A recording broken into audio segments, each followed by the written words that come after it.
All right, well, welcome to another episode of the Robo Show. I'm your host, Chad Robichaux, and super excited for today's episode. As I am like every week, you probably hear me every week say I'm super excited because I have always have such amazing guests, and a lot of them happen to be my friends. Today's guest is my friend, a really good friend. First became friends with his dad, David Barton, who serves on our advisory board, and then not to keep him of a shadow of his dad because he's definitely his own person and doing amazing things. But Tim Barton's here with us today, president of WallBuilders.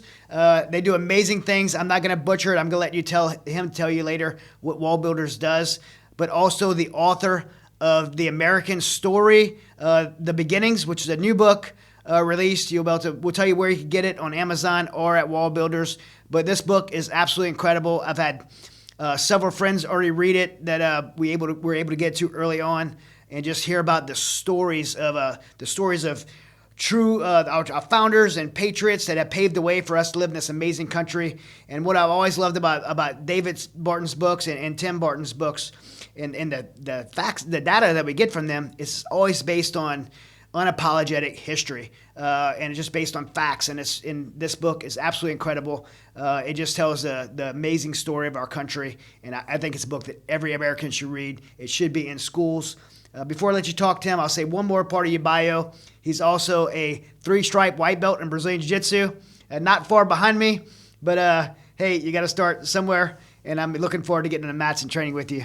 What's up, bro? Hey man, it's good to be with you. And you're the one that got me into jiu-jitsu a while back, doing a lot of handgun training and a lot of tactical training. And I realized when I was going hands-on with some scenarios and I felt so inadequate and unprepared for these scenarios, you're like, man, you need to get jiu-jitsu. And so I started many months ago now, and I've just been waiting for the time we get a roll. So I'm definitely looking forward to having you teach me a lot of things along the way as I just keep getting choked out. But I'm super excited to be with you, and thanks for having me on. Well, before we talk about the book, tell us about WallBuilders. You're in the vault right now. I'm familiar with the vault, but the people listening may not know what the vault is, and the people who see, you might be watching this on YouTube.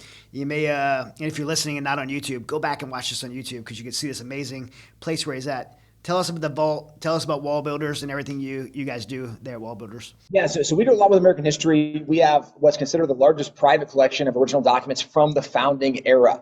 So we actually have handwritten stuff around me. I'm going to show some here in a little bit from George Washington, Thomas Jefferson, John Adams, Benjamin Franklin, every major founding father you can think of. We have actual writings from them and significant things as well.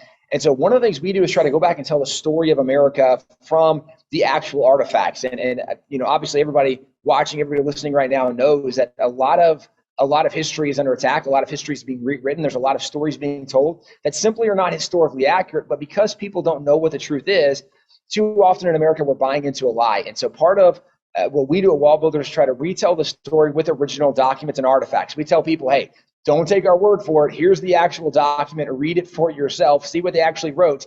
And it really changes a lot of the modern attack, a lot of the narrative being said today that just isn't historically accurate. Our name WallBuilders comes from a Bible book called Nehemiah.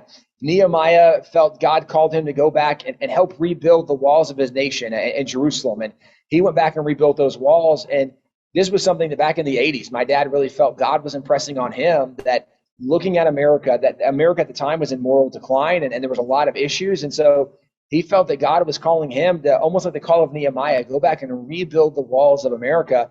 And so what we say is we emphasize the religious, the moral, and the constitutional heritage of the nation. We try to present America's forgotten history and heroes and just retell those stories. But the name WallBuilders comes from the Bible book of Nehemiah, and Nehemiah was the guy that rebuilt those walls in the Bible. So that's kind of some of the background. We do a lot with history, kind of the background of our name, and obviously part of what led to even us writing some of these books, retelling those stories. Yeah, I love the book of Nehemiah. In fact, I just finished it. And when you're reading the book of Nehemiah, God called him to do this amazing work, but it came with so much oppression and opposition. I mean, people were trying to stop him from doing the work that God called him to do, and he just stayed so focused and didn't listen to the naysayers. And at one part in the Bible where it says they have a trowel in one hand and a sword in another hand to defend themselves while they were rebuilding that wall. And I know right now the work that you guys are doing is under attack. History's under attack. Why do you think people on the left, because it seems that's where it is. I mean, that's speaking truth. That's where it comes from. Why is people on the left so aggressively trying to remove history, from our culture? Yeah, I think there's an ideology. At this point, we're seeing an underlying Marxist ideology, but I think we can track it back for several decades. If you go back to even the 1970s, 1980s, there were attacks on the founding fathers saying that they were immoral men, that they were adulterers, they were philanderers. If you go into the 90s, we heard that they weren't religious men, they were atheists, agnostics, and deists. If you come to the early 2000s, we hear that they're slave owners and they're racist and they're bigots. And what's interesting is that for the last many decades, there have been an attack on the founding fathers. And I think the reason there's been attacks on the founding fathers is because you can't ultimately change America as a nation, as a structure, unless you first can villainize the founding fathers. Because if you can point out the founding fathers were really bad guys, then you can make the argument that the documents they gave us, like the Constitution, that's really bad because it came from really bad guys. And so because they're bad, the Constitution's bad, we need to get rid of this. And this is part of this Marxist push we're seeing in America today. And one of the reasons that we're having so much opposition is because we're actually showing the true story of America. And the true story of America is so different than what a lot of the arguments has been, than what a lot of professors have been saying. It's so different than what they're saying. And because we're showing the original documents and it tells a different narrative, we're familiar with today with this notion of cancel culture. And we've seen cancel culture happening around us. And especially a lot of times as people that come from a Christian or conservative circle, we've seen even government agencies targeting some Christian and conservative groups, trying to cancel them. This is something that we've seen for a long time. And now, as we're trying to fight this battle for communicating the truth about American history, it's no different. And so let me just, Chad, as we get going, I want to show something real quick if I can. We actually have a copy of the original draft of Thomas Jefferson's Declaration of Independence. And what's significant about this, when Jefferson died in 1826, his writings were collected. And when his writings came out in 1828, one of the things in his writings was his original draft of the Declaration. That was so impressive when it came out that here's his actual handwritten draft. They went and did what was kind of like an ink lift of that draft, where they made a copy of it. They put a piece of paper, a document on it. They kind of put some chemicals, some liquid on it, and they lift actually ink off to make a duplicate. They took that duplicate, and this is the copy they made from that duplicate. So there actually were many copies made, but this is one of the copies, and it's 4 pages. What's significant about this is Jefferson's original draft of the Declaration. And in this draft, it actually, over on the side, you can actually see that there are some things that are crossed out. But where things are crossed out, over on the side, it actually has the name of the person who edited that document. So up here, it says Dr. Franklin. Right here, it says Mr. Adams. Well, Benjamin Franklin and John Adams were both on that committee with Jefferson to draft the Declaration. So literally, this is the actual handwritten document with the actual edits from the guys who were there. What's interesting about it is when you get to the 3rd page, when Jefferson drafts the Declaration, as he's going through, he's explaining why we need to separate from the king. And as he goes through the grievances, when he gets to the grievances down here, it's upside down. When he gets to the grievances on this 3rd page, the longest grievance he gives is a grievance against slavery, specifically in America. He says that the king has brought these people against their wishes from Africa to America. And he says, we in America have actually tried to stop this, and we actually have passed laws to stop this, and the king has vetoed all those laws. What's interesting is not only is there an anti-slavery grievance in the original draft of the Declaration, one of the things he says, and I'm going to read part of it, in this draft, he says, the King of Great Britain has determined to keep open a market where men should be bought and sold. And the men, if you can see it, and actually you can get online, you can look this up, go look at Jefferson's original draft, find this image, but the men is all caps. It's capital M, capital E, capital N. The reason this matters, Jefferson is talking about the slave market. He says the King of Great Britain is determined to keep open a market where men are sold into slavery. Well, the men he's talking about are these Africans. Now, the reason this matters is one of the narratives we hear right now is not only were the founding fathers racist, right? We have the 1619 Project, which says America was built on slavery and everything about America is racism and slavery. I would point out in the original draft of the Declaration of Independence, Jefferson said slavery was one of the great evils in America that we had actually tried legislatively to end, and the king had enslaved these men. Well, the men also becomes important because in the Declaration it said, we hold these truths to be self-evident that all men are created equal. Some people say today, well, but Jefferson only meant the white men. No, he did not. Go back and read his original draft. he actually clearly clarified the men he was talking about were actually these African slaves coming to, these were men who were being bought and sold. The reason, again, this matters. When this original draft was presented before the Congress and they're debating on what's going to happen, John Hancock said they could only include in the Declaration what was unanimously agreed upon. And so they begin debating what was unanimous. And John Hancock, he made a really good point in this. He said this has to be unanimous, because if it's not unanimous, the king can come in and he can pick us apart by our own interests. So we have to all be unified. Well, as they're reading through the Declaration, it came to the anti-slavery grievance. And as they read this, there were 2 states who said, we don't think that needs to be included, because we personally in our colonies, we haven't tried to end slavery yet. The 2 colonies were Georgia and South Carolina. They opposed the anti-slavery grievance in the Declaration, so it was removed. But what's more important is 11 of the 13 colonies agreed with it. 11 of the 13 original colonies of America came out as being against slavery in America. Today, people have no idea that the original Declaration had an anti-slavery grievance, or that the longest grievance was anti-slavery, that many of the founding fathers were, in fact, anti-slavery. And the reason I bring this up, even showing original documents, is because we're able to go back and actually tell more of the real story of America that today people have no idea about. But today, if you offer the suggestion that America was not a fundamentally racist nation, that America actually was doing more to fight against slavery than any other nation in the world at that time, today people would think like, you're a heretic, right? Like, you're crazy. That's so ridiculous. They don't believe that because they've never seen it before, but they've never seen it because they've never actually studied the original documents. We have the original documents, and we can present this truth from this history that people have never seen, or in many cases have never seen. Maybe some people have seen it, but it's not taught, it's not talked about very often. And this is why we get a lot of attacks, is because people, this is just new for them, and it's so against the modern narrative that there are people that they don't care about the truth, they care about their side winning, right? The Marxists don't care about what's true. The Marxists care about overthrowing the Constitution of the United States of America.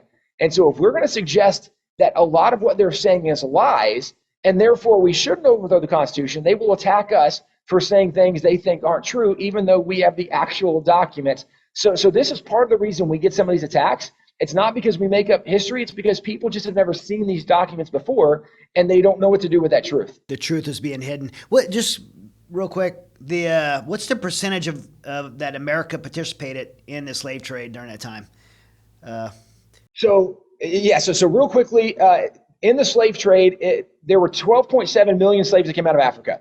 Approximately 380,000 came to America. But if you look percentage, now, by the way, if you look at all of North America, it was roughly 3% of the slaves that came out of Africa came to North America. But not all of those that came to North America even came to American colonies, because some went to French colonies, some went to Dutch colonies, some went to Spanish colonies, because at that point in North America, you had multiple nations that had colonies in North America. So not even all the slaves that came to North America came to the actual American colonies, but it was less than 3% of the slaves that came out of Africa even came to North America, much less than the American colonies. So even this notion, right, that last year you had Democrat Senator Tim Kaine that said America didn't inherit slavery, we created slavery. We did not create slavery. We did not create the slave trade, and we weren't even a leader in the global slave trade. Instead, America was the very first nation in the world to pass a law banning the slave trade. We did that law on March 2nd, 1807. Thomas Jefferson signed that law. We were the first nation in the world to pass a law banning the slave trade. Nobody else had ever done that. So America, even though it's true, we did participate in the evil of slavery, America led the world in fighting against that great evil. And we were one of the first nations not only to fight the slave trade, we were one of the first nations to actually end slavery in the entire world. My friends David Barton and Tim Barton have wrote an incredible new book, The American Story, The Beginnings. You have to get it. It's available right now on WallBuilders.com, or you can go to Amazon.com and get it there. Learn the real story of America, starting with Christopher Columbus all the way to the ending of slavery with the 13th Amendment. Today, people are actively trying to rewrite the true American story. So much is being said, intentionally dishonest things are being said, as people are attempting to destroy America by putting out false information. What I love about David Barton, what I've always loved about David Barton, is he doesn't write or speak on theory. He writes and speaks on factual history and tells history as it is. and as it should be told. This book is just a great introduction and crash course through the honest and very well documented telling of American history. And the story of America, by the way, is not a story of a perfect nation or a group of people. Rather, it's a story of a perfect God who used imperfect people to do great things through them to build this country that we live in. It's being attacked right now. There's so much dishonesty being said about our country, so many things that are false being put out there. I believe this book tells the true story of America, the good, the bad, and how we're moving forward. And I think everyone should get a copy of this book. Every American should get a copy of this book to learn the truth. And in fact, not only get a copy, what I did was when I got this book, I called Tim Barton right away and I said, how can I get a case of them? Because I don't want to just have it for myself. I want to give it to some people that I know that would benefit from it. And so get your copy or do what I did, get a case. The American Story, The Beginnings by Tim and David Barton. Amazing Americans, amazing storytellers through history. And you can get your copy at Amazon.com. Yeah, and that slave trade still exists today. It hasn't went away. It's went away in America, but it still exists today. I mean, people are still disgustingly buying and selling slaves in Africa. I mean, there's slavery all over the world. I've been all over the world and have seen human slavery around the world. And I think, for people that are against slavery, me being included, I think it's one of the most disgusting things that a human being could do to another human being. I think we should focus on where it's actually taking place, not where we participated in less than 3% of the world. Well, and Chad, even with that being said, what's crazy is if you look at the United Nations, recently they identified there's 193 member nations that were part of the UN. Of those 193 nations, it was documented that 94 of those nations have still not passed laws to criminalize slavery. 94 nations of the world, still slavery is legal, which is why there's still a slave trade. Actually, I mean, we can talk about China, right? Where there's a known 3 million slaves in China. That's known. There's a lot that we don't know about what's happening in China too. And we could go around the world. There are so many nations that are actively doing this great evil. And you have, these woke corporations in America who want to be really good friends with China, a known perpetuator of slavery, as they want to criticize America, the nation who actually has already ended slavery and does the most to fight against slavery in the world today. It's a really great irony from some of these woke corporations.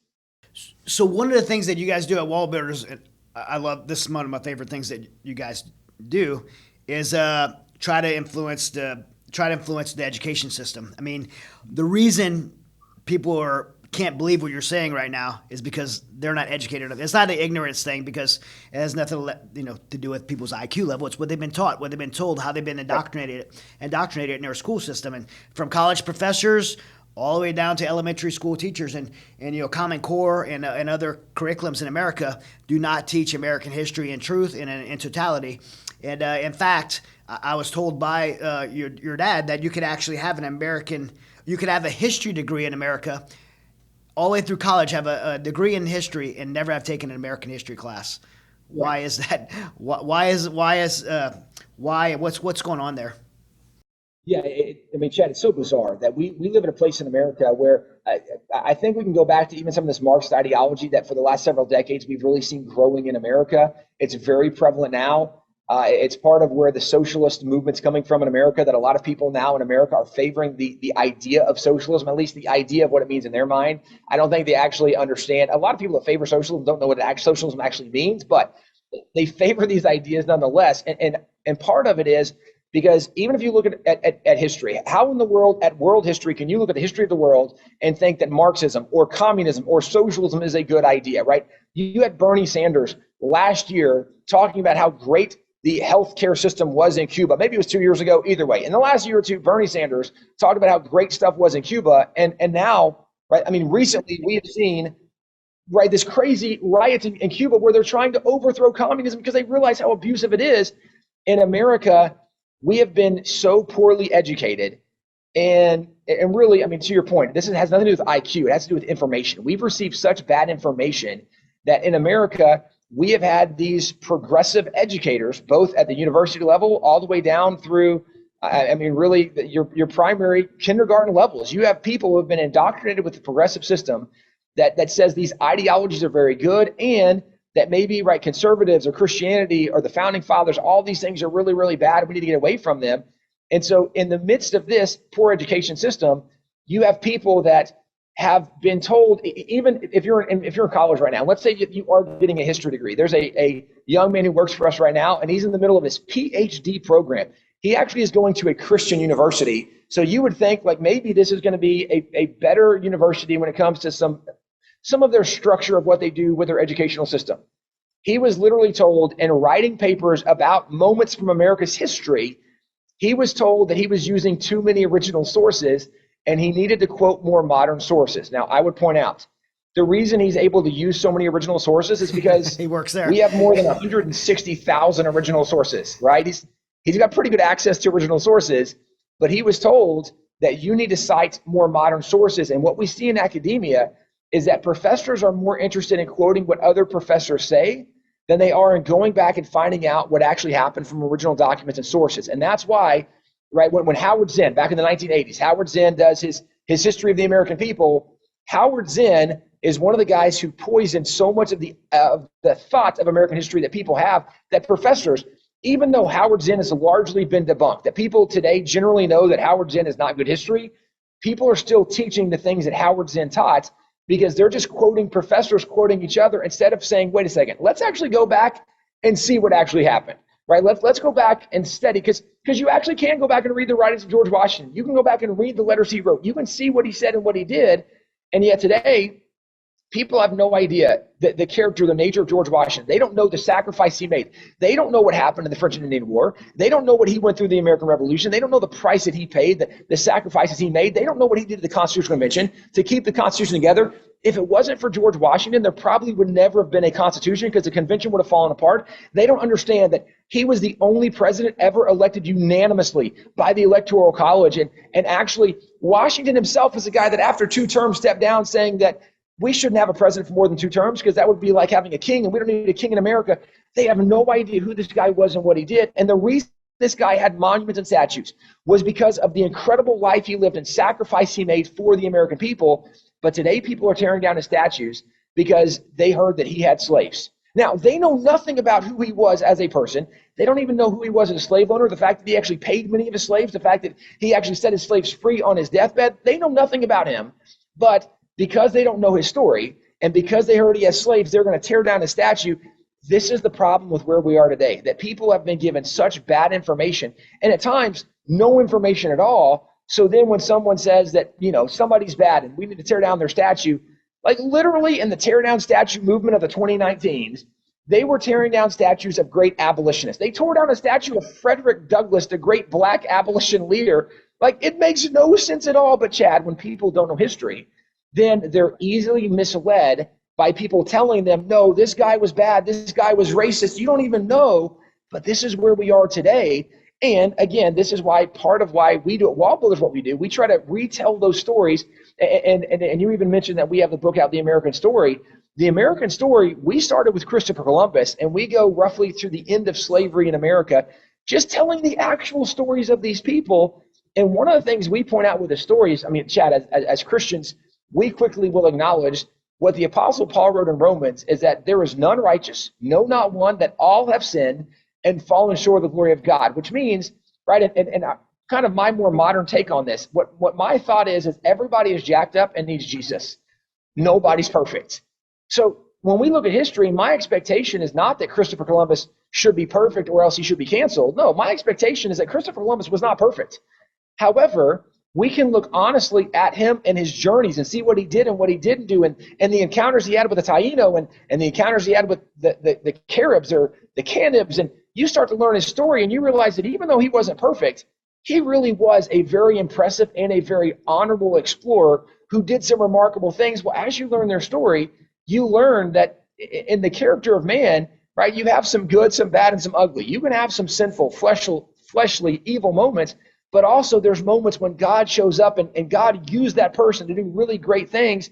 So we go back and tell the story of American history, again, kind of like from Columbus to the end of slavery in America, just recapturing the essence of really what those stories were about, recognizing America's not perfect, never have been, never will be. But what we also can acknowledge is one of the unique things about the story of America is it's a story of how a perfect God used imperfect people and did really great things through them. And today, we just don't really know those stories anymore. No, and we need to. What we've been talking about, for the last 20 plus minutes is that is not a difference of opinions. It's not perspectives and opinions. The hiding of the truth, the mistelling of the truth in history is again not a perspective and not opinion. It's very intentional and very deliberate. And you guys at WallBuilders offer the truth, unbiased, unapologetic to the good and the bad. The truth, and that's what I love about this book, The American Story. When you read the book, it's not just telling the good parts; it's saying the bad parts as well. And like you said, America doesn't have a perfect history, but it is still, because it's imperfect, because we all came together, rich, poor, black, white, we all came together to create this country that we have today, and it is the greatest country on the planet, even despite all the stuff I hate that's going on right now. It is the best country in the world. I have a Afghan friend of mine that I'm trying to help him escape from Afghanistan because the Taliban are after him and his family. Where's he want to go? He wants to come to America. That's where he's trying to escape to. There's tens of thousands of Cubans right now getting on trash cans to float across the ocean to come to Florida because they're trying to escape communism. This is the greatest. The southern border. How many people are lining up at the southern border? We don't have a line going the other way. This is the greatest country on the planet, and people need to understand why it's the greatest country on the planet. And there's no better way to learn that than through our history. And you guys, to me, you guys tell it better than anyone. And I've always loved the way you guys have told it from, again, both perspectives, the good, the bad, the ugly, and I've always been able to base it on truth. I remember when your dad wrote The Jefferson Lies, and they tried to cancel the book The Jefferson Lies, which is the #1 New York Times bestseller. He was able to defend it because it was just based on truth. And same with this book, The American Story. Those listening, you got to get it. I'll let you talk a little bit more about it, but it's an amazing book. Well, yeah, so if people want to get it, they can go to Amazon.com, easy place to get it. Also, you can go to the WallBuilders website. And on the WallBuilders website, there's obviously lots of other free resources. There's a lot of articles.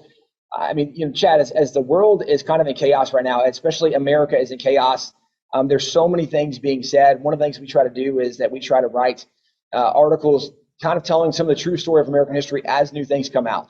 So things dealing with critical race theory, things dealing with the 1619 Project, where we actually can go back and document what some of that actual true story in history is. Some of that certainly is included in the book, but certainly there's a lot of stuff on the website as well if people want to go there. And obviously, we're also all over social media. We have a daily radio program, so we do a lot to try to get the truth out there for people. And one of the things we'll tell people is we encourage you, don't take our word for what we're saying. Go back and look it up, because one of the realities is truth is not scared of questions.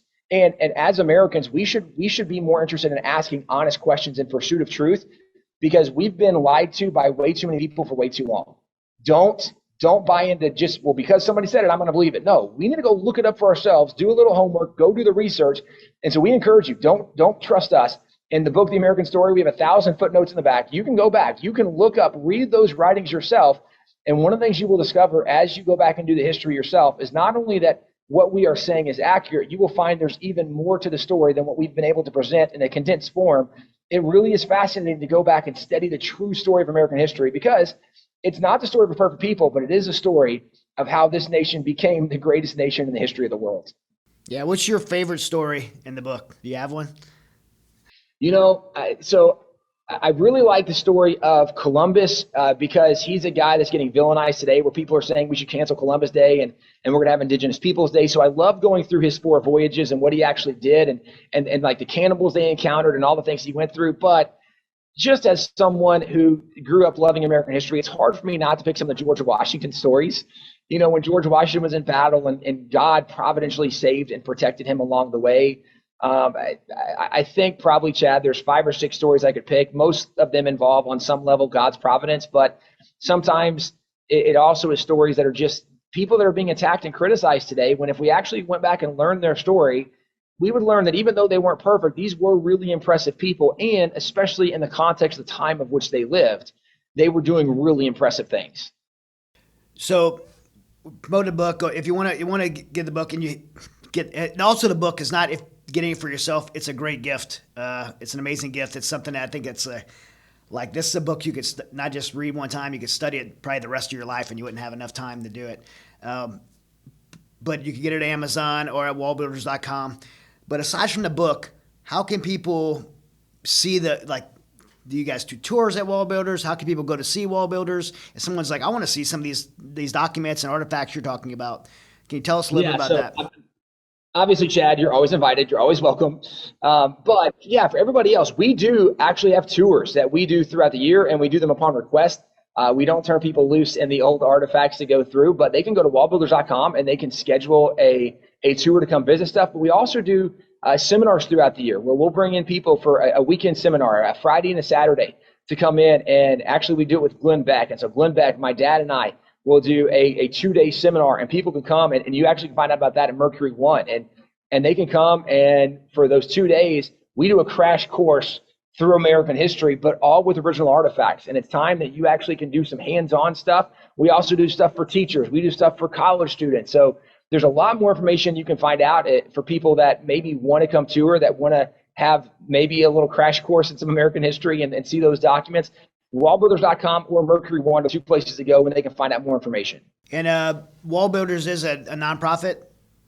Correct. People could donate if you're interested in preserving American history, helping support the work that they're doing. You could visit wallbuilders.com and donate there as well, right? Absolutely, yeah. And in the midst of all the craziness happening, if people want to help the truth of American history come out more, I don't know an organization that's doing more than we are right now to help retell some of those stories. So wallbuilders.com is a great place to go if people want to support the mission of helping retell and recapture the history of America. Well, man, I love you and your dad and your whole family, and love what you guys are doing. I enjoy getting to work with you guys over the years, and I plan on being back soon to get back in the museum and go out and do some shooting, and then get on the mats. And I promise I got a choke that I'll keep that I had saved for you. I really appreciate it. Thanks, Chad. All right, man. God bless you guys.